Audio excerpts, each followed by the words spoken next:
Okay, so the next deep dive just happened, and I did actually watch it because I was eating dinner at the same time, so I didn't really think it was appropriate to record while I was eating. So um, we're gonna watch it now, and this is going to be my second watch of the deep dive. I actually missed the start of it because, like I said, I was making dinner, so I didn't have time for everything.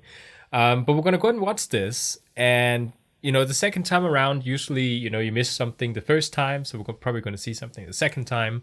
But let's just go and take a look at it Reflex, the highest FPS and and lowest latency on PC.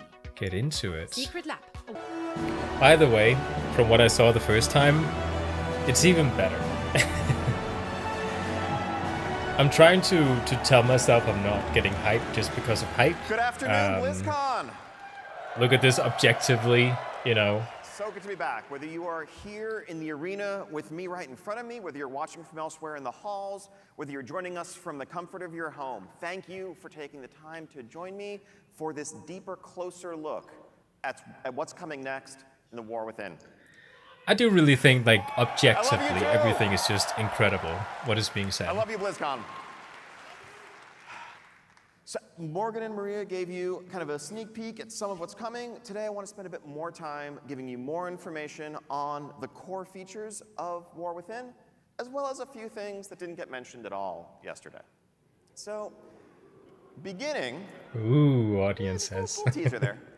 So to begin, let's talk delves. So what is a delve? As you heard yesterday, delves are these quick bite-sized epic adventures for flexible size groups, for either solo or with up to 5 players. They are role agnostic, so it doesn't matter if you're a couple DPS, if you're a healer and a tank, if you're a solo healer, we're gonna make it work. We're gonna meet you where you are, how you want to play. Delves are a new endgame pillar. This is a permanent addition to World of Warcraft going forward and represents kind of a capstone to the outdoor world experience.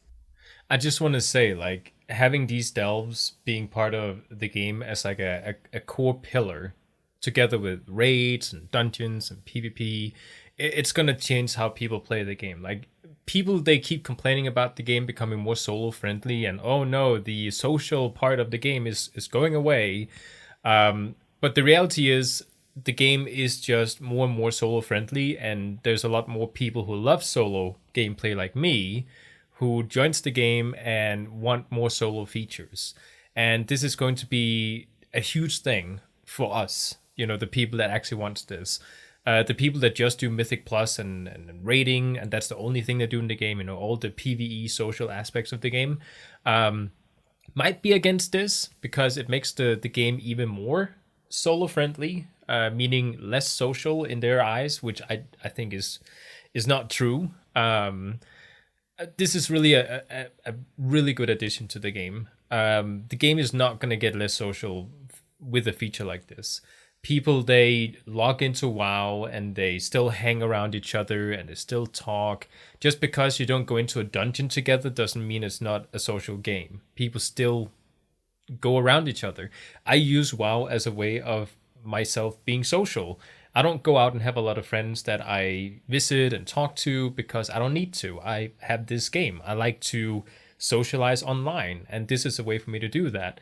So, WoW being, less community based or whatever you might say, I don't really think that's true. I really think adding a feature like this is going to be a huge thing for WoW. People that just want to play by themselves or together with their wife, in my case, can do that with this game mode. And we can actually progress. We can actually get gear together. My wife is not interested in gear. And I think, a small part of that is probably because the way to get gear requires you being social. And it's just ruins it for her. And I really think that something like this might not necessarily, make her care more about gear, but maybe she might actually feel like her character is getting something out of playing in the open world content, because right now we're not getting anything out of it. So this is a really good thing. I just wanted to say that. It's not a bad thing. We've had dungeons, we've had raids, we've had organized PvP, and I think we've had some stuff for outdoor world players to dabble in. But if you wanted progression, if you wanted goals, if you wanted a deeper, Yeah. more structured experience, frankly, we were letting you down. Yeah, We open wanna world change was that. just a That's what Delves side thing. It represents was a in hobby. World of Warcraft. Raid, dungeons, PvP. That was like, oh, you don't play those? What do you do So then in the structuring game? this, really we want to approach it as something that you are going to be engaging in all season long with variety and flexibility in how you approach it, and the replayability of the content is kind of a mainstay of what it's all about. But also want to build in progression. And I think if you're an outdoor world focused player, a lot of the time it's just about kind of spending your time doing a thing, going to a place, completing an event, but there aren't necessarily goals to work towards. There aren't necessarily reasons to be excited about getting an item upgrade because it's going to let you Repetition do something you is haven't not been able enough. to do before. A difficulty progression I want built gear. into Delves is going to enable us to offer that. I want something. Now, there's a lot of lessons we've learned over the years from building this type of content, whether it was Torghast in Shadowlands, Island Expeditions, scenarios, you can throw in horrific visions in that list. We've learned a lot about how to tune these sorts of experiences, how to design them for flexible scaling groups of different sizes, of different role compositions, about what's fun and what isn't. But we've also learned, based on your feedback, about what not to do in some cases, in terms of how we structure it, how we present it. I think a key aspect of saying this is an endgame pillar is that it's an offering in parallel to the others, to dungeons, to raids. If you want to do this, if this is your jam, if this is your type of gameplay, we're there for you, and we want this to be as deep as you want it to be. If you're happy running Mythic Plus and you just want to focus on that, we're not looking to add another item to the checklist of things you feel you have to do to compete. It's an alternative. That's important too. Unlike Torghast, which is something that we did kind of say, everyone has to do this, whether you like it or not, whether you'd rather do something else or not. That gets back to some of the philosophies that Morgan touched on yesterday and how we're approaching designing and evolving World of Warcraft. We want to meet you where you are. We want to respect your time. We want to offer you the ability to choose how you want to spend that time each day, each night in Azeroth. And a lot of people do open world content. Like, that's what they do. But we're not getting anything from it right now. So adding something like this is good. The character of Delves and what a specific one will be like. The vibe here is about... That's actually another point, by the way. They're not making people do open world content by adding in something that you can actually get rewarded from by doing open world content. People right now in Dragonflight do open world content. We just don't get anything from it. That's the whole difference. Now we can actually do open world content like we are right now and feel like, oh, okay, so this is actually meaningful. Now the thing I've been doing this entire time actually gives me something. So that's like really what we're getting here. Unraveling mysteries, it's about exploring. It's about feeling like an extension, a seamless extension of the outdoor world experience. These are not dungeons. Every dungeon is ultimately about killing a series of bosses or boss-like encounters, and the dungeon is over when you kill the final baddest boss at the end of the dungeon. By the way, And that's kind of the I haven't structure seen that this they all part. have to conform to. As much as we try to vary the formula a bit, that's pretty much what they're going to be. In the outdoor world, things are a bit different. We can, break some more of the rules. And really, at the end of the day, the one consistent thing about Delves is that they're all going to end with a room full of treasure. Some of those will have a final boss guardian in front of them. Others, you may be, just exploring, traversing the delve, flipping switches, solving a puzzle, defeating lieutenants, gathering things that you need to open the vault door. We can vary the gameplay. We can vary the feel of the experience. These are going to be instanced experiences, but they are seamless. When you walk up to, this, as I'll show in a second, a fog door at the entrance to a cave, at the entrance to a structure, you're just going to walk in, no loading screen, and now you're in a delve. You want to make sure this really feels like part of and an extension of the outdoor world. Nice. Cool little addition. So you're not loading into As it. part of an in-game pillar, that means we're going to tie this into seasons. So as well as a narrative progression over the course of a given season, there will be increasing rewards, increasing difficulty, and a change of pace, whether you're in Season 1 of War Within, Season 2, and so forth. Part of that is going to be the NPC companion that will be accompanying you on your adventures.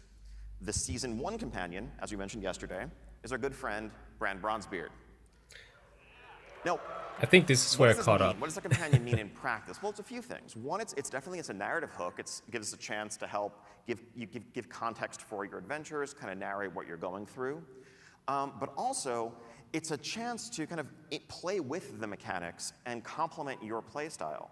As Bran adventures with you, you might find some gear for Bran. You might be able to gear Bran up. You'll be able to spec him and customize his abilities to complement what you or your friends are bringing to the group. Whether you want more survivability, whether you want help with someone to tank, whether you want more control, this can help us balance the experience as well and give you another vector for your progression over the course of the journey. Now, I know this has kind of been very high level. I want to just give a couple of specific examples as kind of a day in the life of someone jumping into delves in War Within. It might So give let's us a bit say idea. You are casually journeying across the Isle of Dorne. Again, I this haven't seen pastoral this beauty, part. I and thought I you come did. across this structure with that fog door set into it, and you decide to venture in. So as you venture in, you are, as I mentioned, seamlessly in the delve, and you will find, just huddled inside the entrance, a group of expedition scouts who have come to this place. They've heard reports of great secrets, great treasures, powerful relics stored within, but they've been unable to proceed further. Because, they tell you, and Bran is among them, mind you, they tell you, this place, there's an unnatural, there's a disturbing darkness that has settled over this entire vault, and we can't proceed. Fortunately, they have in their possession a relic that they have brought that is an enchanted candle that can light the way. It has a little light radius around it. If you think back to the Vault of the Warden's dungeon, if you remember that in Legion, what the basement was like, where it really felt like just like a dark, scary place, but you could have this beacon in the darkness. It seems like you're just kind of like discovering these But, delves, they tell you, it has very which I think will limited be fuel. fun. They dare not proceed on their own because they worry they're just going to get trapped in the darkness and destroyed by the terrors within. But you, of course, being the champion who's come along, you're up to the task. So you take that candle with its light radius that will begin to shrink progressively as your limited fuel burns, and you take some steps into the delve. Now, who do you find in here? Well, as it happens, you run across fellows like this guy. More jacked than your average kobold, but there's a lot of kobolds in here. And as you know, as any World of Warcraft player knows, where you find kobolds, you're going to find candles. And this guy's going to put up a fight, but it being World of Warcraft and all, you're going to take his candle. And you're going to take the candles of his allies and his brethren. And, that will help fuel this magic light that you have, help keep the light burning so that you can traverse the entire delve, defeat a couple of lieutenant-type enemies, bosses, solve a puzzle or two, and at the end, you make your way into the vault room that Bran is able to open once you bring him there, and you find this mock-up, work in progress of a treasure room, heaping with riches, treasure chests of various shapes and sizes. Some of the smaller ones, you can just walk up and open, collect a range of items, currency, rewards, you name it. But you'll find a couple of extra large, resplendent chests in this room. Those may require special keys to open. Now, those keys you would obtain from doing kind of outdoor content, weekly quests. They're a bit more limited in how you can get them, but also allow us to offer and pace out the best rewards.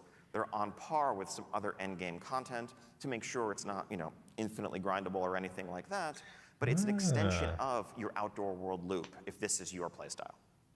Now, let's say you come back to the same delve on another day. Outdoor content is going to buff whatever you're getting. Over the place. Instead, there are earthen locked in battle with kobolds, and you can help turn the tide of that fight as you work your way through, dealing with some different challenges along the way. Variety, replayability, lots of layers to the experience. Now, so you venture back out into the zone, heading off to a different corner of it, and you come across this cave surrounded by mushrooms. It's known in legends as fungal folly. Now, maybe not being the wisest adventurer, that sounds like a great place to enter, so you take a few steps forward. In here, you might find an environment where, whether it's due to unusual ores or whatever in the walls, the rules of gravity are a bit topsy-turvy. And you'll find mushrooms scattered around the cave that you can use as basically jump pads to help navigate the environment, to skip over enemies you want to avoid, to reach jump high up puzzles, ledges that you couldn't otherwise get to. They have that in Final Fantasy You're starting to get the XIV. idea, like, This is more the world And as it's super toy fun, vibe that by we the way. try to play with when we're creating outdoor events, outdoor spaces. These are not mechanics you'd necessarily find in a dungeon, but I think the team really is unshackled, is freed to explore a much wider array of gameplay when we're building delves. So let's talk a bit more about the loot. So actually, before we talk about the loot, these are the 12 delves that we currently have planned, scattered throughout the 4 zones, each themed around the ecologies, each themed around the settings that you're going to find. Now, some of the attentive among you may be saying, wait a minute, Morgan's slide said there were 13 delves yesterday. He might be right, but there also might be a secret delve that you have to explore a bit more to discover. So this is kind of like so each time we get new dungeons, I'm guessing we're also going to get new delves, because they said it's going to be one of the pillars, right? So when we get a new raid and we get a couple of new dungeons, we're also going to get new delves, which I think is going to be super fun. Like, I don't know, there's just something that speaks to me about this open world content. It's not something that I grind heavily. I'm not the type of person that, like, when I say I do open world content, it means that I'm going around the world doing world PvP, and whenever I encounter maybe like a world quest or something, I might do it if I, is passing through. Like exploring the world, that kind of thing, just to see what has been built, because a lot of times you find fun stuff. But this is like, so if I run around and I see a delve, I'll do it, because it's a fun piece of content and it doesn't require me grouping up with other people. There's no expectations from others. I can just do it at my own pace. So this is something that is going to be super fun. And if they keep adding new content for delves, that is just going to be top of the notch. Discover that awaits you. So yeah, loot. Part of being a seasonal pillar means going to the Great Vault every week and getting to share in that disappointment that your raiding and dungeon playing brethren have also had the pleasure to enjoy. Oh yeah, notice PvP is missing. So you're welcome. So you'll note this isn't a delves row, this is a world row. And really that is enshrining these 3 PvE pillars: raids, dungeons, world. You'll be able to unlock some of these slots doing select outdoor world activities, as well as, of course, delves with better rewards from higher difficulty delves. Our thinking in terms of the rewards here, this is all subject to tuning, is that this should reach to, let's say, end boss heroic raid, mythic 10 to 15 type range, accessible just via solo progression. Far better loot than you've ever been able to get before. Nice. Because right now open world content is just like, and now I'm sure to get gear to do like normal dungeons. But I'm sure there's folks looking at this and being like, wait a minute, what about the PvP row? Don't worry, we got you. We are removing the PvP row from the vault. We're doing that based largely on feedback that we've heard that randomness and PvP gearing maybe are not the best combination. I know it took a few years to get that message through to us. So the way this is going to work is instead, you're going to get a whole lot more conquest. You're going to gear up at the same rate overall, but you will have complete control over your gearing path. Just spending your conquest. I'm so glad that is going to happen, because with easier catch up, if you come in late in the season, you don't have to. I feel bad every single week because, again, I have so many characters that I want to play all the time. I'm an altoholic. I keep leveling new things. And it's like, if I one week want to play my evoker, and then I grind to get the vaults, and then, maybe like the day before, we're going to get gear from the vault, like, because I'm in Europe, it's going to be on Wednesday we get our vault opened up. So maybe Tuesday I might level a warrior instead and say, oh, this is my new main or something like that. It feels really bad knowing that if I don't heavily grind to get to level, like max level, and then grind battlegrounds to get my honor gear so I can get my, everything grinded and get my, everything with raiding and such, so I can get my gear the next day from the vault. Like, that feels really bad. So not having that weekly time, time deadline that I need to get to in order to get my gear is super nice. So if you're doing PvP, that is just not something you have to worry about. That is really good. Because that is like a PvE fun thing to get vault loot. I don't think that should be anything to do with PvP. Like PvP, you should just play PvP, and that's how you need to get your gear. You shouldn't get anything randomized because, I don't know, PvP is just very specific. So it's different than PvE. To worry about having missed certain vault weeks. Also, if you're someone who PvPs a lot and you raid, you don't have the awkward choice of that raid trinket versus the PvP item that's going to help your arena partners. Another good point. So they're not tied together. So if I want to raid and PvP, I don't have to pick one. I can PvP, get gear, and also raid and get gear. Just good news for everyone. Now, aside from, just power, also you get silly hats. Nothing more to say here. These just...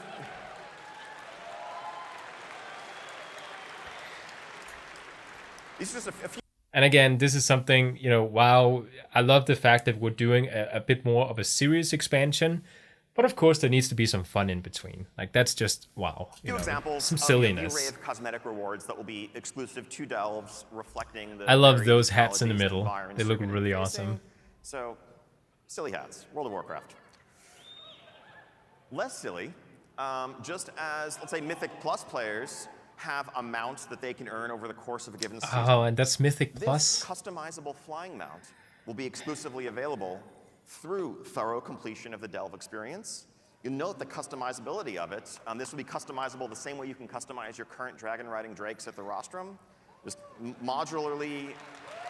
I'm not a Mythic Plus goer, which means I won't get this. Yeah, it's pretty cool. I love our But artists. there'll be open world content, things to get, so... Up next, warbands. I feel like I could probably just save 10 minutes of this panel by just saying account-wide everything and just click through the next slides. But kind of that. So I don't know if you guys know this, but turns out y'all play a lot of alts. I'm sure that actually the number of characters per person in this room in particular is like some... It's gonna be insane like... average. But the average WoW player today plays 50,000 multiple characters just in that room alone. Two-thirds of players who have a level 70 have multiple level 70s. Half of players have 3 or more. Yep. Most people are playing multiple characters a week. And that's not something the game, it's no secret, has always done the best job of supporting. Part of that is because World of Warcraft 20 years ago was built with very different assumptions. And I both mean design-wise, but actually engineering-wise as well. The infrastructure and the architecture that was built. Yeah, they've always been doing these Back then, it clunky took hundreds of hours workarounds to each level a expansion to single make it character, more of course, and alt-friendly. playing alt But seriously it's never really was been far from the alt-friendly. norm. But we've kind of inherited, we have been working with those foundations to this day. And so when we get requests for them, when we talk about alt-friendliness, we try to do it, but we're often working against, we're swimming upstream, given the underpinnings of a system that were never designed for this. And that's why you get some, frankly, pretty clunky solutions, like, well, if you want to transfer this currency to your alt, go to a vendor and spend some to buy a different box that contains account-bound currency that you can then mail to yourself, log out, log back in, take the box out of your mailbox, and open it on your alt. Congratulations, you have moved 300 supplies. So true. Elegant design, ladies and gentlemen. What if we didn't have to do that? So at its core, warbands is, what if we just rebuilt those foundations and created a new future, both for the things we want to offer today and the things we'll be able to in the future, so we're not fighting against the nature of the system, but instead it complements what we want to do. Now the focus here is really making it convenient, removing barriers, removing awkwardness in playing alts. We don't want to actively necessarily encourage it. People already want to do it if they do it. One thing the system is not going to be is something that awards you power or makes your main more effective because you have done things on other characters. And it shouldn't be. Or anything along those lines. If you want to play alts, do so. If you just love focusing on a single character, that shouldn't feel wrong either. Now let's talk about some examples. I just don't want to regrind reputation. I don't want to have any restrictions when it comes to achievements. I don't want to have any restrictions when it comes to transferring gold between my characters. All of that stuff just needs to be account-wide. There shouldn't be any weirdness going on. If I get loot from something, as a warrior, because I'm doing a legacy raid or something and I get a piece of cloth armor. I don't want to have to go in with my priest and have to refarm it because, I did it on my warrior, so I couldn't use it because it's a cloth armor. I just want everything unlocked. And that's how it should be.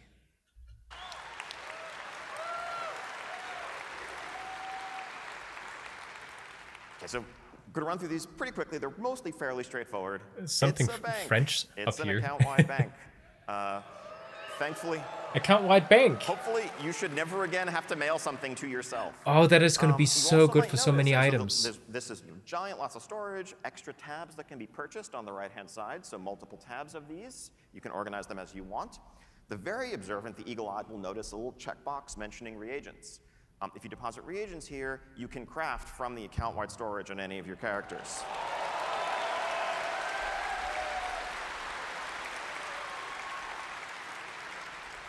Next up, maybe a little new thing. Something that you might put in this account-wide storage are the ability we will now have to create war-bound items that are war-bound until equipped. You might get an item that you can't sell in the auction house or trade, but that you can give to any of your other characters for their use. So if you pick up something in the open world, like a dagger, well, that would These still items be account-wide. would drop as bonus personal loot from doing a variety of content. They would drop at a slightly lower item level than what that content would normally give you. Again, we want to make sure the right way to play is not, playing on multiple characters to funnel loot to your main to gear up your main faster, but just easy potential hand-me-downs, ways of getting an alt caught up, maybe even an excuse to level an alt if you get a really cool item for a class that you haven't had a chance to get up yet. So just an extra layer here, hopefully, making it easier than ever to progress. So stuff that usually becomes soulbound, and it's like just crap gear. So if, for example, if you're doing a heroic dungeon, but you're at a mythic plus 10 item level, and the heroic loot is not going to do anything for you, then it might become warbound, is what I'm hearing. So you can actually, transfer it. To accomplish your goals on multiple characters. All right, now quick rundown of some of the other integrations we have planned. Transmog. Transmog has always been, it's been for a long time an account-wide collection. Key thing here now that really it is being acquired by your warband, that means that now if you were running, let's say, Ulduar on your mage and a pair of plate shoulders drop, you can still add those plate shoulders to your warband collection. Yay! Big win! I'm gonna spend all my time farming old content on one character. I won't get any current content done in like the current expansion. I'll just be farming old content. Yeah, self-explanatory. And then, if you log on your warrior later, your warrior can equip them, you're good to go. Awesome. Hopefully you don't need to feel like you need to refarm the same stuff as many different armor types anymore. Reputations, again, fairly straightforward. In War Within, reputations and renowns will work account-wide. We want to make this as retroactive as possible. That will take some work over time. We're probably going to start with Dragonflight renowns as a focus and a priority and work our way backwards. But going forward, we want progress earned on reputations to not really matter which character you're doing it on. At the end of the day, it's the same content, it's the same experience. If you've gained access to some perk or some recipe, having to re-earn it, not terribly compelling. Okay, so like I said in my last video, we talked about the first part of the BlizzCon opening ceremony, and they just briefly covered it. It's only the next expansion and forward they'll make reputation account-wide because of how systems are built up. So older expansions, like I said in the previous video, is not something they were going to do, but he's clearly saying that they'll try and work their way backwards to take the older reputations and make them account-wide. So like they'll start with Dragonflight because renown is different than reputation. There's a different system built in there. So, it's easier for them to take Dragonflight reputation, make it account-wide, and then they'll try and go back to the older reputation systems and make that account-wide. So Wrath of the Lich King, for example, if you have one character that has Exalted with a specific faction, then and another character that has with another faction in the same expansion, then they'll somehow have to, with their system, automate something that just says, oh, okay, so we'll merge that together. And maybe like the first time you log in after they launch the the patch when they update this stuff, they'll just run a check throughout your account to see all the reputations, and then they'll just like, mix them together somehow. Who knows? Flight pass. A silly but good little thing. Flight paths. As you explore the I world, hate you learn re-clicking flight flight paths, paths. paths. Is it terribly compelling to have to go back to a spot Nope. you've already been to in multiple characters just to learn a flight path for the 4th time? No. It's really If you have a flight path demotivating. network unlocked, you have that unlocked across your warband going. Like, even on my first character that I'm going to main that expansion, I don't really care about flight pass because I know I'm going to play another character at some point. I'm going to have to reacquire all those flight paths, so it doesn't really matter in the end. But now I will actually click the flight paths because it will actually matter. So that's good. And here's an example of something new, just delves. An example of how having this as a foundation means that we can build new systems to inherently work at an account-wide level, just kind of as part of their DNA.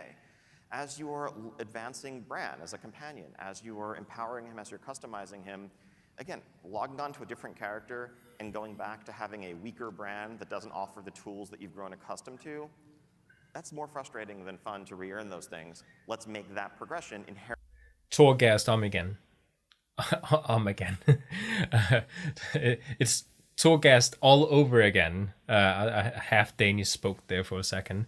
So Torghast, you went in, you unlocked a bunch of things, but not everything was account-wide. Where he says now everything is going to be account-wide when it comes to delves. Like, you upgrade Bran, you're not going to feel like, should I waste all this time upgrading Bran to max level? Because I know I'm going to switch to an alt at some point. And when I switch to an alt, everything's going to get reset. So does this really matter? Should I really waste my time doing this?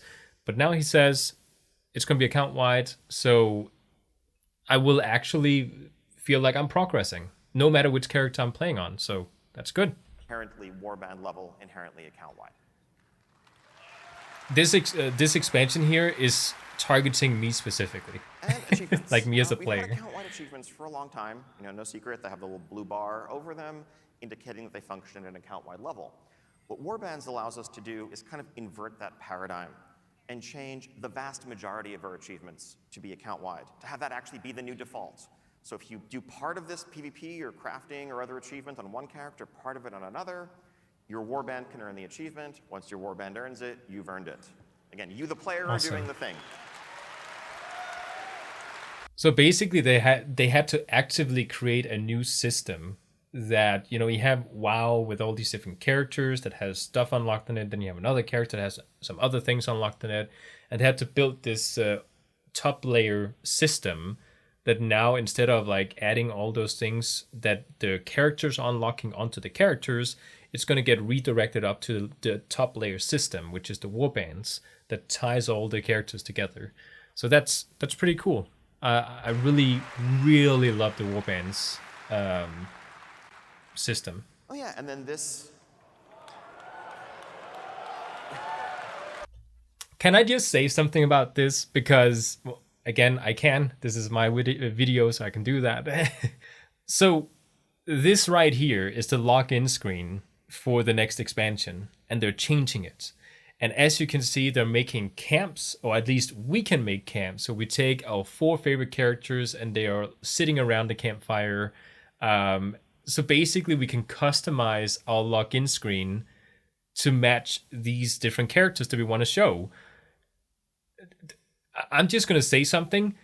All the classic races in the game, I hate the login screen for those characters. I would love to play a Draenei as a main, but it's like I'm looking at the Draenei login screen and it has this ugly purple, their capital city background that looks old and outdated, and it doesn't match my demonic Menari Eredar that I created out of this Draenei.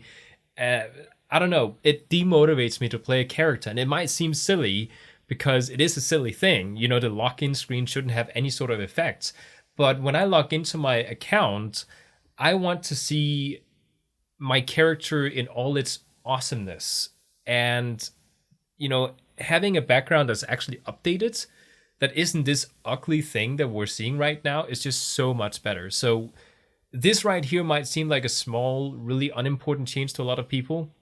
To me, this is going to make me want to play other races.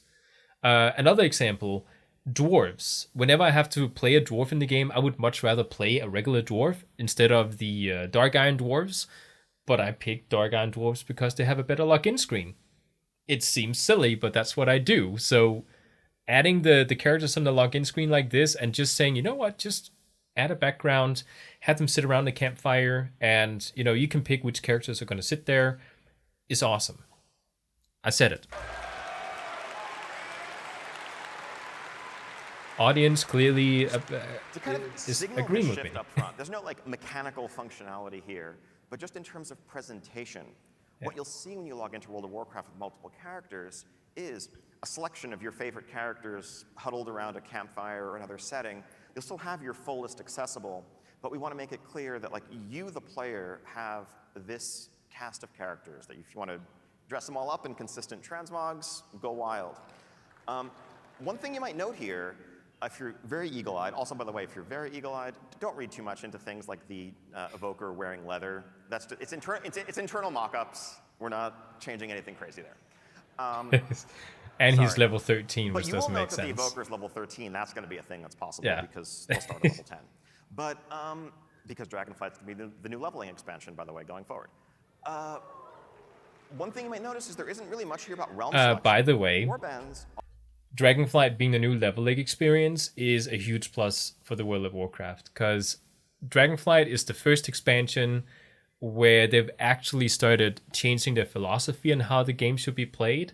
So Dragonflight right now is miles above any older expansion when it comes to the core systems and just respecting your time. Kind of, it's not going to be at like perfect respecting your time like the next expansion will, but it is miles above older expansions when it comes to gameplay and the experience and dragonflying. You don't have dragonflying in BFA right now, so it's just much better to have Dragonflight being the main core first time as you play it expansion. Also, when you start Dragonflight, you will actually have the two camps at the start in the start zone of Dragonflight, where you have the NPCs from the tutorial islands sitting on each side. So you actually have a friendly face from the tutorial start to the first expansion you start. And that is just amazing. I will also, whenever I play any sort of alts and level them up, most likely go to the Dragon Isles to actually level my characters, because Dragonflight is an awesome expansion, especially for leveling. So, you might say that they actually take all the older expansions and make them more irrelevant, because why would you pick the older expansions if you can pick Dragonflight? It's such a much better expansion. It would have to be because you have nostalgia tied to older expansions, or just like the theme a little bit more, the Lich King. So even though it's way worse when it comes to like questing and stuff, there's something awesomeness tied to the theme of it. So I don't know. I really think it's a good idea to make Dragonflight the base core experience for new players. That it's just so much better. Are a realm-agnostic, faction-agnostic feature. You will just see all your characters here. If they're on different servers, we'll make it clear that they're on different servers. Love his shirt, But you by the shouldn't way. have to, What go to sword? the change realm screen and swap around. They're just all here. So basically, also just to point it out here, because I was a little bit confused about this at the start. So I think the characters at the bottom here is just your characters, right? And what you can do is you can make a camp on your character screen, and then you can take some of these characters and move them into it. So, basically, this is how it's going to look like for a new player down here. And then you can, if you want to, create a camp inside here and customize, the different characters sitting in those camps. I think that's really cool. It's like system-wise and just gameplay-wise, this has absolutely no effect, but it's an incredible thing when you log into the game and you see this. To me, I would much rather see this than the character screen, except for maybe like the Death Knight and the what do you call it? The Demon Hunter what do you call it? Like, I've played this game for so many years. I like their login screens, but everyone else I don't really like. So Dark Iron Dwarfs I do like. This is going to be much better.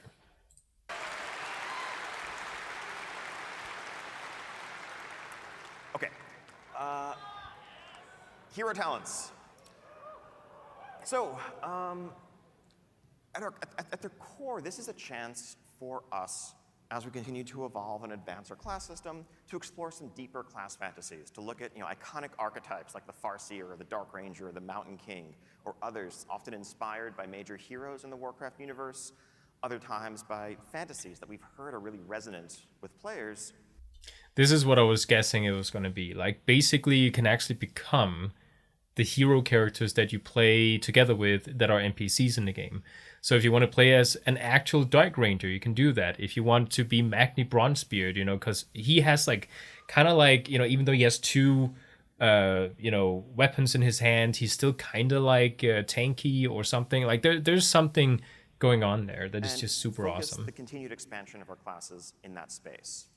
So you can play as a hero character. Morgan said this yesterday, just to restate. This is a completely flexible system. It's as flexible as your current talents and specs.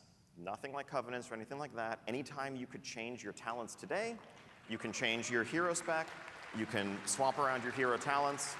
They're just talents. Mm-hmm. Now, some of our goals here, of course, we want to offer progression, but we want to do so, frankly, while managing complexity to a certain extent. When we started planning for War Within, we knew, all right, we're going to raise the level cap by 10. 10 new levels means 10 new talent points. The kind of default option for us would have been to take the existing class and spec trees and just add a couple more rows to each of them, add new points to spend. But we've been down that path. Then it becomes before. bloated. We know at some exactly point where that leads 15 years ago. There's a tremendous amount, there's an insane amount of multiplicative combinatoric complexity from adding those additional options. And it also destroys some carefully constructed choices that are really successful that we've just built up in Dragonflight today, where you can't quite have all of these things and need to pick one or the other. Suddenly, when you can get all of them, it can lead towards homogeneity as well. So this approach allows us to both explore deeper class fantasy while focusing the decision space in a way that offers power without that excessive complexity. So the way it's generally going to look is a third talent tree. Again, as mentioned yesterday, at the center of your screen, you have class, you have talent, and in the middle, you have hero talents. You'll note, so there are 10 nodes. There's an initial node that you get as a starter node at the top that you'll get initially when you unlock the system at 71, and then 10 more nodes to unlock. You will get all of them on the way to 80. At level 80, you will have this fully unlocked, similar to Legion artifacts, let's say. So you don't have to agonize over where you're placing any choice along the way. Now, the choices that you will make are which hero spec do you want active, and also there will be choice nodes within the trees, just as the class trees and the spec trees currently have, which you can toggle, adding quite a few permutations. I was a little bit confused about this section the first time I saw it, because once you've hit max level, you can just condense it down to only show the choice nodes for easy swapping back and forth to customize your spec for whatever activity you're setting out to do. Like, in my I understanding, want to take a little bit of time to quickly walk through a couple of trees to give a sense of the sorts of things you might find in here. In my understanding, you can play, let's say you play as a resto druid, right? And you want to maybe also deal damage, and you want to do that as a boomkin. Then you can be a resto druid, but you can become a hybrid between a resto druid and a boomkin. So you can kind of you can deal DPS, but you can also have a lot of healing. And you somehow make like a hybrid spec between the two. And I'm a little bit confused about how they're going to do that, because there's going to be a difference between, let's say I spec into resto druid, right? And I say I want to be whatever hero spec is going to be for, going towards balanced druid. But is that going to be different than being a balanced druid that hero specs towards resto druid? Are they going to be the same thing? Or am I going to be more balanced druid with a little bit of resto, or am I going to be a resto with a little bit more balance? Because there's going to be a difference there. All of this is subject to change all subject to iteration and the extensive feedback we know we're going to get. I'm going to use druids a lot as an example here. Going to focus on the case of a balanced druid. Part of why the team starts with druids is because y'all are complicated. We figure there's 4 specs, 3 roles. We figure let's try some of the hardest cases. If they work with everyone. Improving out a design. It's nothing against the mages, warlocks, paladins, etc. But there's a reason why you probably tend to see more druid examples than other classes, because we figure if we can make it work for druids, the rest will be okay. Yeah. The 2 options available to a balanced druid are this Keeper of the Grove tree and Elun's Chosen. Keeper of the Grove is available to balance and restoration. Elun's Chosen is available. Wait, okay, so I gotta hear this again, because this might explain my question. Part of why the team starts with druids is because y'all are complicated. We figure there's 4 specs. Why you probably tend to see more druid examples than other classes, because we figure if we can make it work for druids, the rest will be okay. The 2 options available to a balanced druid. Okay, so we're balanced right now. We're balanced spec. And we get 2 options as a hero class, right? So one of them, from what I can tell, is going to be towards Resto Druid. Are this Keeper of the Grove tree and Elun's Chosen. So what is Elun's Chosen? It says here, take inspiration, this is Keeper of the Grove. Take inspiration from the mighty keepers of the Grove to protect the balance and safeguard the dream. Channel overwhelming natural power into your spells and summon enhanced treants to protect your allies and crush your enemies. So this is aiming towards Resto, right?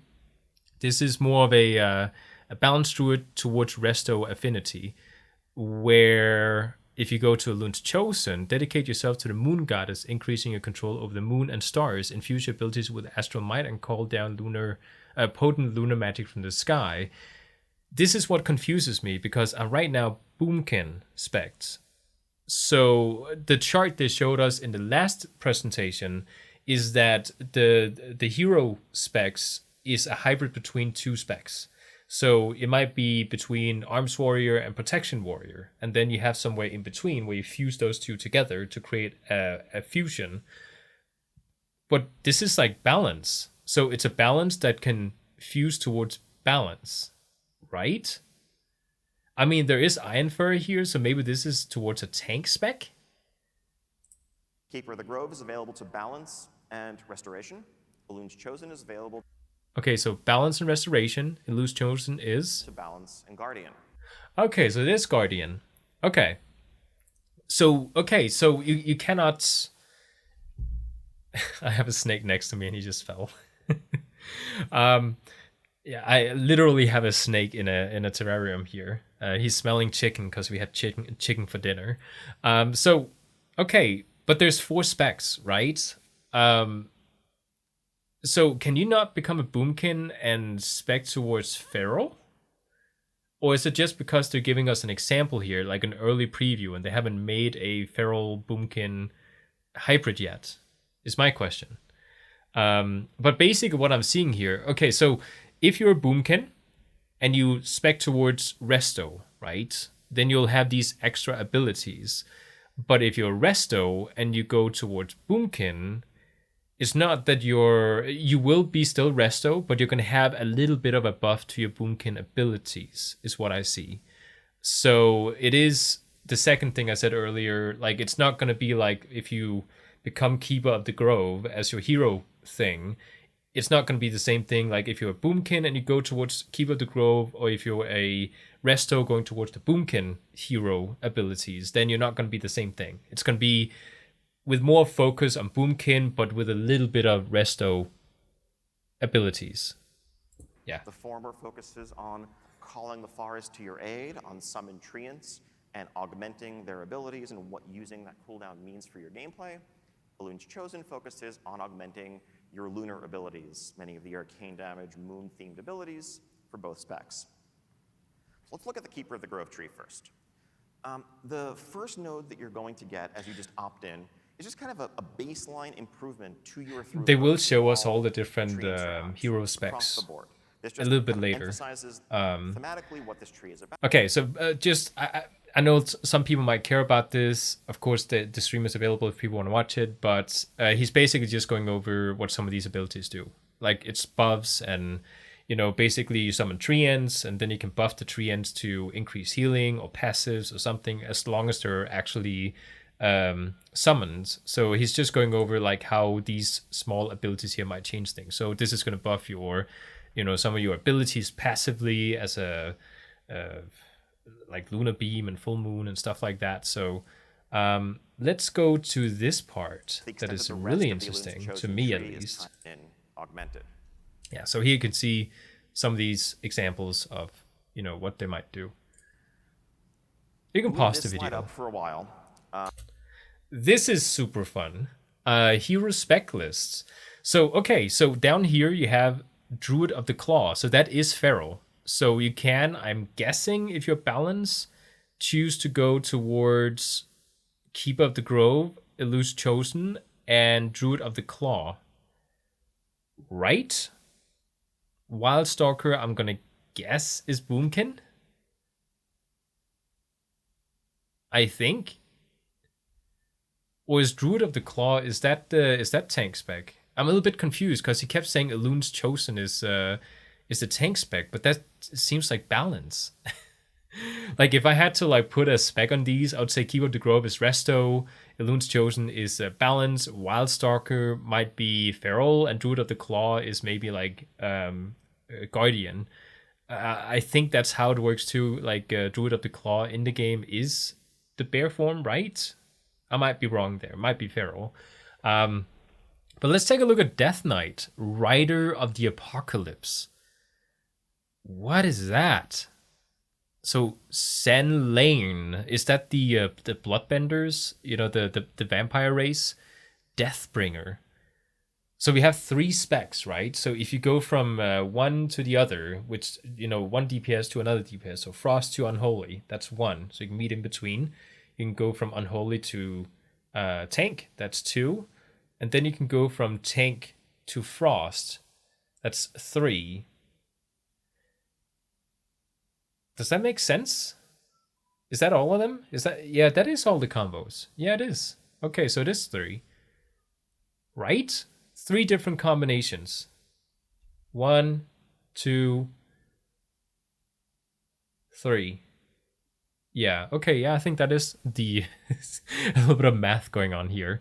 But yeah, I do not know which ones are which. I'd have to guess that Rider of the Apocalypse is the Unholy spec, Deathbringer is going to be Frost, and Sen Lane is going to be the Blood hero class, if I had to guess. Evoker, we have... My snake just fell again. He's like climbing upwards and then falling. So if you hear a bump into the microphone, that's why. Evoker is going to be Chrono Warden. I think that will be the healer, the healing spec. Ruby Adept, that is going to be the Devastation. Scale Commander is going to be Augmentation, right? Master of Harmony, that is going to be Conduit of Celestials. I have no idea what these two. Like Monk, maybe Shadowpan is going to be DPS. Master of Harmony might be Healer, and Conduit of the Celestials, even though it makes no sense, might be the tank spec. Deathstalker, Trickster, Fatebound. So basically we just have, for all the specs in the game, we have a like a hero spec options for each spec, for each class, right? Void Weaver, that's clearly going to be Shadow Priest. Oracle is going to be Discipline, and Archon is most likely going to be Holy. That is kind of cool. Sunfire, Frostfire, Spellslinger. Spellslinger, that is going to be Arcane Mage, apparently. Yeah, it's just kind of fun to see some of these, like Hunters, Sentinel, Pack Leader, Dark Ranger. That's clearly Marksman, Beastmaster, and Dark Ranger, that is going to be Survival Hunter. I think. That is pretty awesome. Too bad you can't go Survival and then spec into Dark Ranger. Well, we don't know, but I'm gonna guess you can't. Eldraki Reaver, I think that might be the tank. Feldsguard, that's gonna be the Havoc Demon Hunter. Colossus, Slayer, Mountain Thane. I'm gonna try to move my my face cam out of the way so you can actually see this, because this is super fun. Stormbringer, Farseer, Totemic? Totemic? I don't know how to say that. Farseer, that is what the Thrall is. So you can actually spec into and become a hero class like Thrall. That's super cool. Stormbringer, Farseer, Totemic? I'm guessing Farseer, that is going to be... I don't know, like Stormbringer, I think that's going to be enhancement. Farseer, that might be Elemental, and Totemic, that might be Resto? I don't know. Lightsmith, Herald of the Sun, and Templar. Okay, so Lightsmith, I think that's Holy. Herald of the Sun, I think that might be DPS. Templar might become tank. I don't know. Some of these are just fun to guess. Soul Harvester, Hellcaller, Diabolist. I don't know. These names are just super fun to read. Like, I didn't actually have a chance to pause this when I saw this live, because you can't pause it, right? So this is like super fun. These are our current plans. You can't pause it on Twitch, all I think. 39 of the hero spec, so one per current specialization. Some cool fantasies here to explore.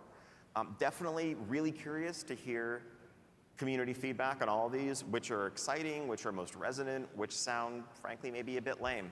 Are there any that you hoped you'd see on here that you're not seeing on here? We are, well underway building these out, but it's definitely early enough for us to pivot on a lot of these if there's something the community is really excited about. I want to triple super underscore, the example talents I just gave are work in progress, very subject to change. Probably no part of the game is more prone to iteration, and for no part of the game is the community input more essential than class design, spec design. To that end, when we move into our alpha, probably in the spring, we want to have as many, if not all of these hero specs playable from the start, so that we have the entire alpha and beta window to iterate on them, to replace the things that aren't working, to dial them all in to where everyone's going to be excited about what they're getting in War Within. It's a long road ahead. We can't wait to share that journey with you and really just collaborate, discuss back and forth every step of the way.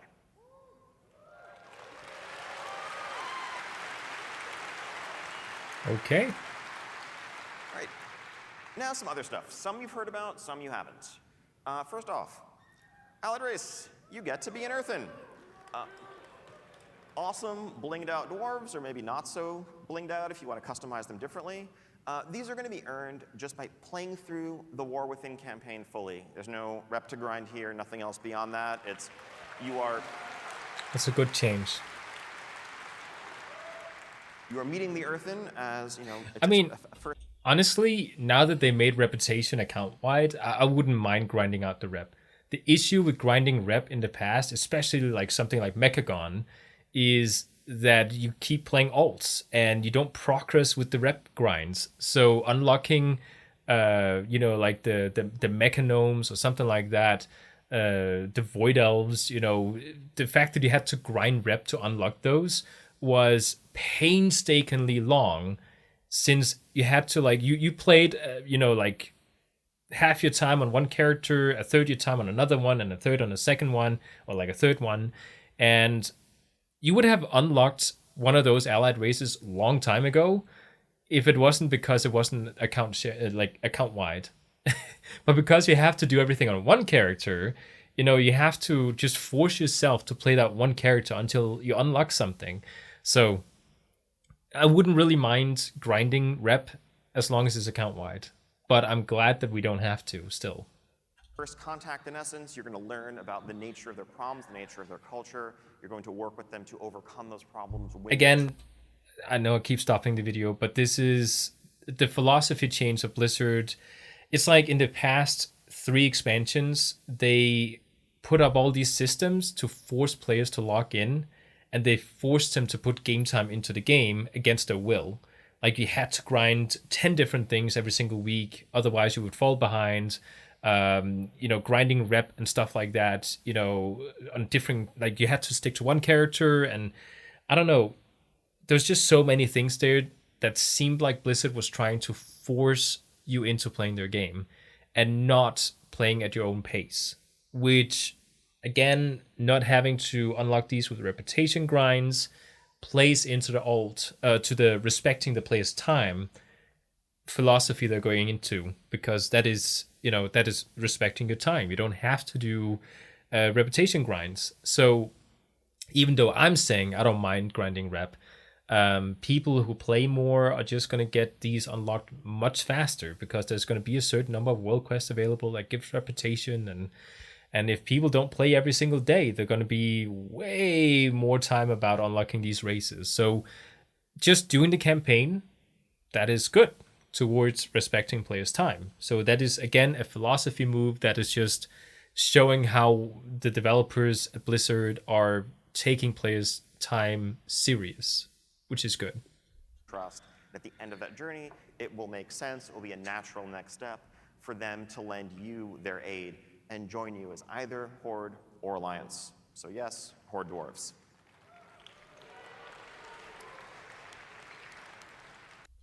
Did you hear the people in the audience booing? If you go to the Blizzard, like the WoW forum right now, I've already peeked at it. It's so typical with like WoW players, because you go to the WoW forums and they're saying so many good things about this next expansion. Like there isn't a single bad thing. They're doing everything right. And if you go to the WoW forums, the top 10 posts and topics is people complaining about some small insignificant thing that I guess WoW players that just want to complain. Like you can throw 1,000 good things in their faces, and if they find one thing that isn't the way they want it to, they'll focus all their attention on that on the WoW forums. And that is that's one thing I hate about the WoW community. They don't give credit where credit is due. They just like to complain. And I don't know. I don't think that's fair. So, yeah. I do think that, one of those posts, the reason I'm bringing this up is because I saw one of those posts being about, oh, so Horde gets dwarves now. Guess we're not Horde anymore. And people were so upset about it because they lost their faction identity because a dwarf became part of them. Well, we got Void Elves, right? And they're technically Blood Elves. So, we're still Alliance. It's not going to matter. And again, it goes into the fact that current retail WoW is not the same WoW as it was 20 years ago. We are just more like the faction, border that are there that separates the factions are getting more and more faded. And we become more and more just one faction. So the Alliance getting Blood Elves, Void Elves, or the Horde getting dwarves, which really they're not real dwarves. They're stone dwarves, so to speak. To me, that doesn't matter. I don't think that's something we should complain about. I can see how people are upset about it, but is it really something that is so game breaking that we need to make that the main focus on the forums? I don't think so. So, it's again, people are more than welcome to be upset about this, them joining the Horde race. I just think we need to be realistic about how big we need to make a small issue, We haven't yet finalized what the racial abilities are going to be, but the available classes, 10 out of the 13 available classes. Imagine them Everything becoming but Death Druid, Knights. Demon Hunter, and Evoker. That means they have a soul. Now, on the right, They actually have a soul, since they can become Death Knights, I guess. So Death Knight, Hunter, Mage, Monk, Paladin, Priest, Rogue. Imagine a rock guy becoming a monk. Like that is literally, when like monks are like, punching sands to get like iron fists. They don't have to practice that because they literally have stone hands. So Shaman, I think, is going to be a really awesome fantasy for these because they're literal, part of the earth. And that is just part of the Shaman fantasy. Paladin makes sense, of course, because they are like, really into the Titans, like this race here, like they talked about. Death Knight, I don't know. Death Knight seems a bit weird, but again, I guess it's just about making every race in the game able to play every class. That's a thing, like a direction that I positively support. I think that's more than okay to make all the different races able to play every class. I don't care. It's a fantasy game. People should be able to pick a race and a class they really like and just play that. The lore doesn't have to be so uptight about what player choices are. I think it's more about when it comes to the world that Blizzard is building up for you. If I want to have a character that has, let's say, a gnome demon hunter, if I can make up lore that explains why my gnome is a demon hunter, I should be able to just play that. It's a fantasy game. It's an MMORPG. I should be able to RPG whatever I feel like.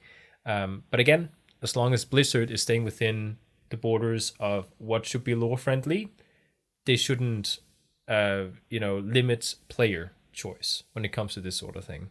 That's my opinion on it. Right side here, you see a concept of the heritage armor you'll be able to earn from leveling. It looks incredible, by the way.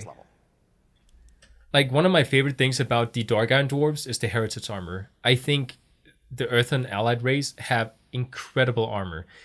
If they make the jewel, like the little thing here, in different colors.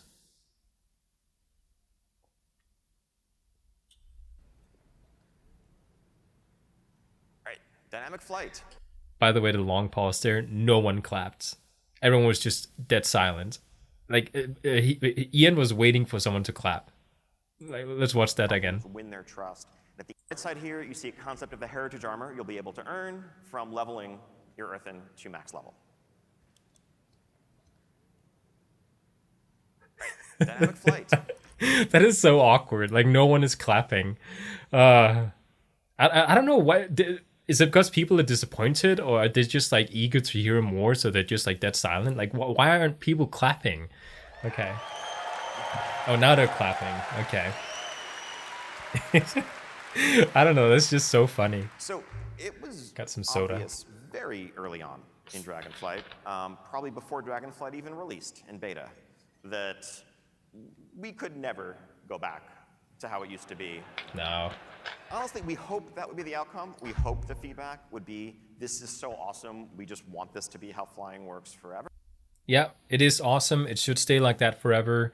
Flying is here to stay. Some people wish that flying was never incorporated into the game, but I personally think that the way flying is incorporated right now is just super good.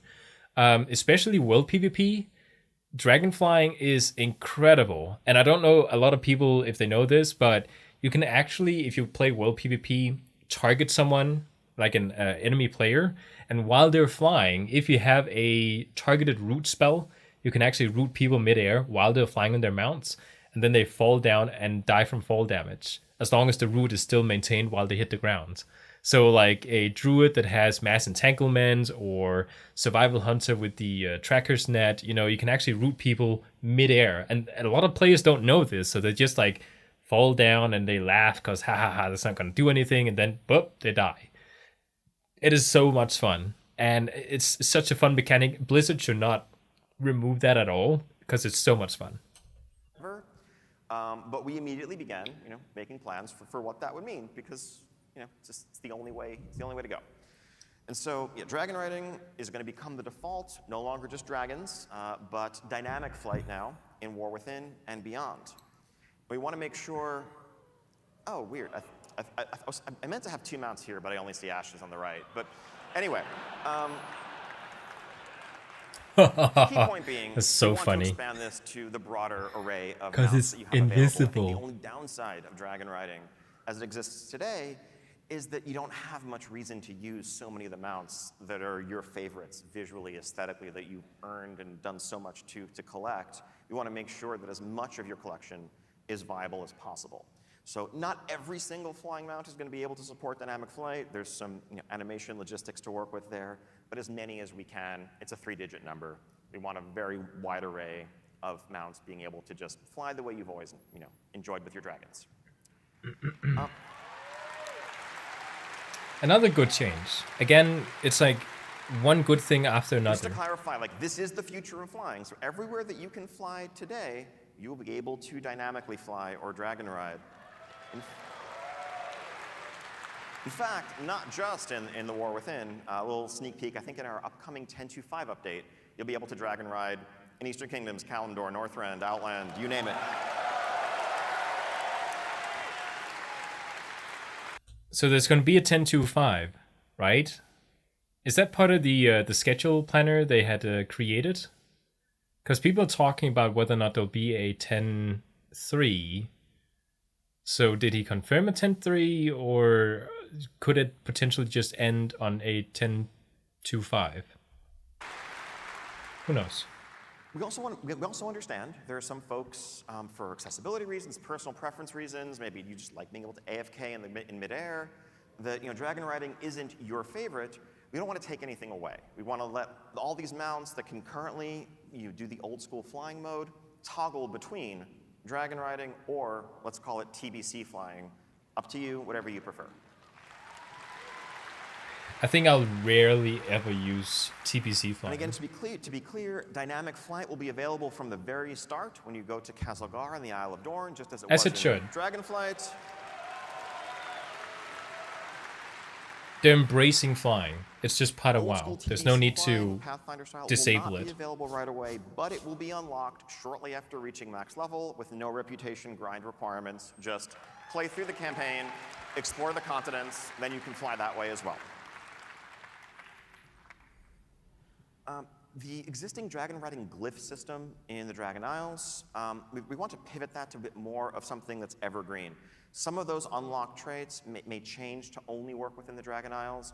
Others that are more essential to just the experience feeling good, like vigor increases, regenerates, the active abilities, are just going to be things that you will inherently get as you earn dynamic flight and level up naturally. We don't want down the line players to feel like they have to go back to an old expansion and fly around and collect a bunch of glyphs just to be able to explore the new expansion. And in that vein, this is going to be the new default for leveling players. I mentioned earlier, when War Within comes out, instead of BFA, Dragonflight will be the new leveling experience that you merge into as a new player after you leave Exile's Reach. And so you're going to get dragon riding very early in that experience.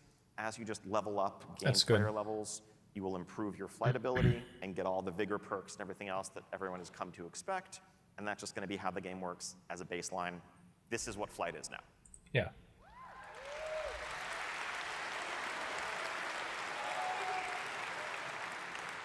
Don't worry, PvPers, we haven't forgot you. This is long overdue. We should have been doing New this Battleground earlier. So there's a new Battleground coming in War Within.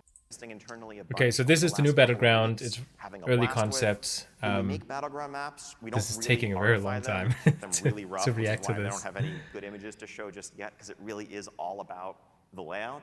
There's no point making it look so pretty. there's a new Spacing isn't Battleground. correct. This right here We are looking to reflective of the modern game. is super A week or important. two. So depending on how that goes, you may be experiencing this one 8v8 as well. So stay tuned.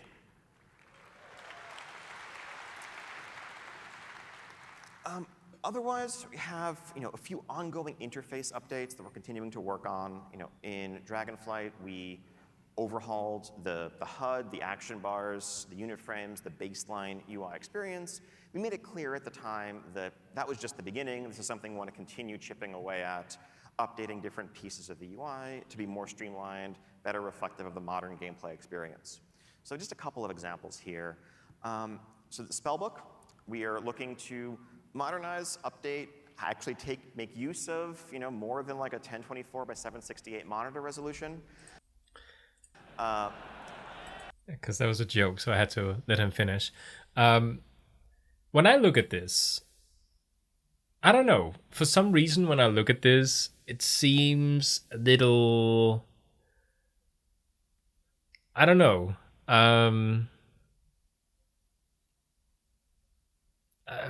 I can't quite put my finger on it, but there's something... Like, I love the book, like the design of it. It might be because I'm so used to the old spell book, but it looks a little bit awkward, and I can't quite put my finger on what it is. maybe it's a lot of the spacing between the spells. It's like the spells aren't like right next to each other, so you can just grab them, but they're actually like so spread apart that it looks like I don't know, like they're not grouped tight together.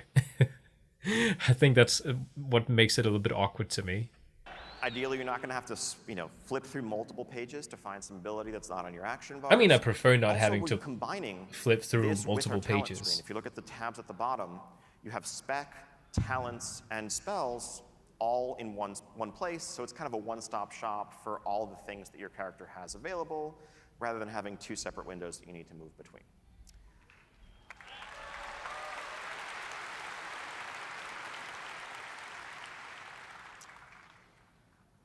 Some light updates here. I think improving the overall aesthetic of the quest log, the quest window.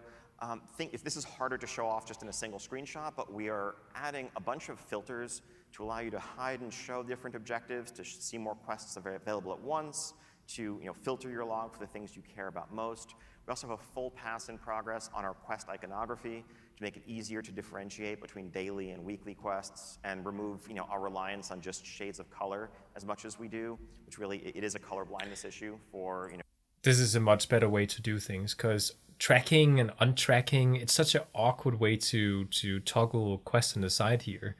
the range of quest bangs where the only difference Doing is it what with color it is. just like a tick And system again, is this much just better. A couple of examples of ongoing efforts.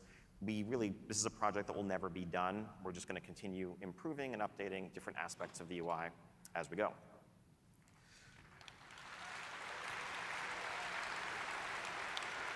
Yes. So this one basically speaks for itself. I've mentioned earlier, your warband is a cross-realm construct. Increasingly, so many of the activities cross-realm that players guilds. engage in socially span multiple realms. You have a raid group, you have a Mythic Plus group that you run with, group that you PvP with. This might be a Can't big in deal the to same someone. guild This together. is not really Not something in the long run. that That's the thing matters that to will me a change lot, when War Within because comes out. Apply, I don't have a recruit, specific server guild that I'm shouldn't part matter of. when it comes to Like joining a I've guild, said when it comes throughout to the being entire in a beginning guild, of the when it stream, comes I'm a to solo accessing the player. perks of being in a guild. Yeah, so basically cross-realm guilds, you don't have to be on a specific server, which is awesome. And people may be wondering, wait a minute, what does that mean if now guilds are cross-realm? Can I just say one thing here? Again, I can, because this is my video. But Blizzard is basically taking a financial hit doing this. They're actually going in and saying, you know what? Whenever a server dies out or something and guilds decide to move to another one, they don't have to start, like, the whole reason why you have so many pack transfers, of characters to other realms in like their like online store, is because if a guild moves somewhere else, you can move more characters more cheaply.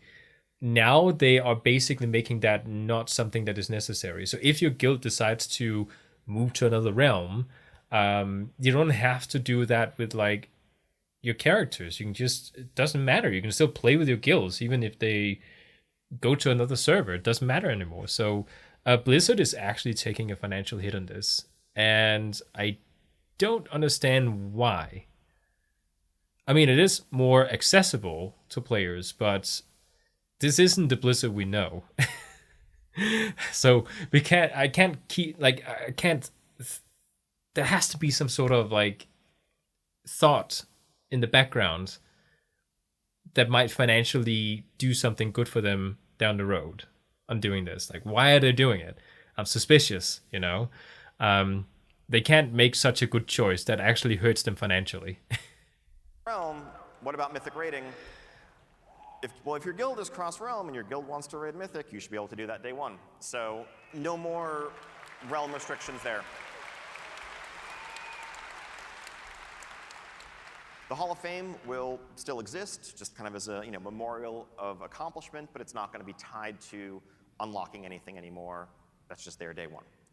And really, just philosophically, this is another step towards one of our goals of just tearing down barriers, making the game as social as possible, making it as easy as possible to play with who you want to play with, regardless of your server, regardless of your faction. As much as possible, if you want to play WoW with somebody, let's make that happen. I guess it's just to get like more players into the game. If they commit 100% to becoming the number one MMO in the world with all the old friendliness and respecting players' time and no restrictions whatsoever. Like if they get like all the way on top and become like back when they were, when they were like hugely successful. Because we all know that Wrath of the Lich King and then it just started declining. Like if they get their way back up there, it's gonna be more beneficial than selling cross-realm transfers on the store if your guild moves or something. So getting more players into the game by building their reputation up to being like the best thing ever that you can play as an MMO is of course going to be more beneficial. So I guess that's what they're trying to do here. Again, there has to be some sort of financial reason why they do things. Otherwise they wouldn't do it, so that right? brings us to the end of this whirlwind tour / deep dive of War Within features. I know there's still a bunch of questions, a bunch more information to share. Okay, so yeah, so that was the deep dive. Personally, again, there's not a single bad thing that he said. I am surprised about how many things that we didn't even think about. It's kind of like a subconscious thing. Like, for example, the login screen. I always get annoyed looking at certain characters on my login screen because I know certain races from the older, classic era, they have really ugly login backgrounds. And it's something that bothers me, and I've always told myself this is never going to change. Why would Blizzard, as late as like a week ago, I thought to myself, couldn't they just give us the option of having one universal background for all our characters? So some of my characters don't have to have these like ugly backgrounds. And now with these changes here, they're giving that to us. And it's such an insignificant change that most likely no one asked for because they thought this is never going to happen. Blizzard will never do that because it's Blizzard. Unless there's a financial reason, they won't do it, right? But they took something that I knew was an issue that I personally had with the game that is a stupid reason to hate certain characters and play them because I don't want to look at that ugly background, the login screen, right? It's insignificant. It shouldn't matter, but it matters to me. And they took that and they said, you know what, let's just, because we know this is something that might annoy some players, let's change it. And I don't know, it's just such a different mindset to have than what we've seen in the past. It's like Blizzard for the past 3 expansions, maybe even 4 expansions ago, completely different than what we're seeing here. Like this is not necessarily because Blizzard is going back to becoming good old Blizzard, but I think it finally sunk into their heads that players want to be respected, they want to have the content they want to play, and they want feedback to matter. And it's kind of like how they in the old days when you had like a store, let's say a clothing store, and like the old philosophy on customers were that the businesses were always right, and the customers had to just accept the fact that businesses had certain mindsets about selling certain clothing to certain people or something like that. The customer wasn't always right, so to speak. And then we become into like the more modern times, and now the customer is always right, and you want to make sure that the customer's feedback is the most important thing because that will make you grow your business. Whereas it's kind of like Blizzard's old mindset with like Shadowlands and BFA was that they knew better.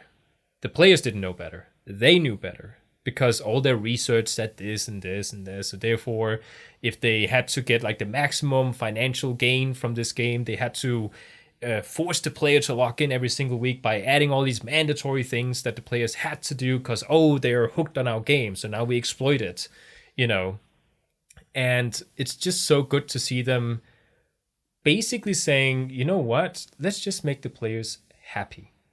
Let's not try and do this corporate greedy stuff that forces them into our game, forces them into buying more things, forces them into X, Y, Z reason, right? And now they're just saying, you know what, if we make the best game ever, people will play it and they'll be more than willing to come back to the game get, you know, maybe buy something from the store or whatever, you know, because they're so happy with the game. And that's the mindset they're showing here. And it's kind of unsettling. It feels a little bit like we're getting put in it's a trap, so to speak. They're trying to get us back into the game so they can screw us over again. Like there's always like this, you know, we're very, you know, careful about getting back into the game and you know, saying, oh, Blizz has changed, you know, because we know they haven't. They do this for a financial reason, obviously. But I hope really like all the stuff we're seeing here is because they realized if they make the players happy, they will become successful. It's not about gaining, you know, players aren't just a number of subscribers and, you know, that pay to them every single month to play their game. And then they have to exploit and pull as many money out of them as possible. And, oh, the whales are the ones we got to get, you know, like mobile game mindsets. It's horrible. So really, thank you, Blizzard. It says thank you on the screen here. Thank you, Blizzard, for, even if it's for selfish reasons, giving us something that we've always wanted, which is a WoW that was respecting our time and gave us things that we asked for, and basically just coming with all these improvements that we never thought was going to happen, you know, like count-wide transmog farming. Mind-blowing. Like, I'll play the game so much more because I know I can just go in, get all the transmog. There's like legendary items that, you know, like the sword from the Pandaren dungeon that is like super low drop rate. Asmon, he like tried to farm it for a long time, and I don't know if he ever got it. But basically, I can do that on all my characters. I don't have to go in with my warrior. Like I can do it on my priest if I wanted to. So yeah, I really hope the community is excited about this expansion because again, the expansion trailer isn't as high energy. It isn't Shadowlands or Legion, you know, like a 16-year-old child might think, you know, if they had to make the coolest trailer ever, that is what those expansions were. Like, you know, explosions and a big manly guy stabbing the big thing in the face. And, you know, that's not really what we got this expansion. We got a emotional conversation between Anduin and Thrall that, you know, gave you like some more deep